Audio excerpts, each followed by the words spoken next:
আসসালামু আলাইকুম এভরিওয়ান, আশা করি সবাই ভালো আছেন। তো আজকে আমি একটি রেসিপি শেয়ার করব, সেটা হলো কাশ্মীরি আমের আচার।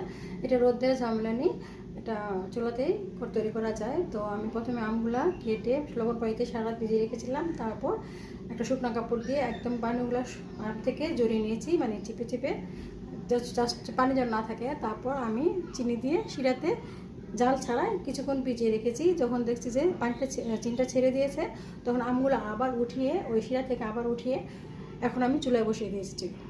তো চুলাতে বসানোর পর একটা এলাচ দারচিনি দিয়ে দিয়েছি, আর এটাকে ঘন করে জাল দিতে হবে।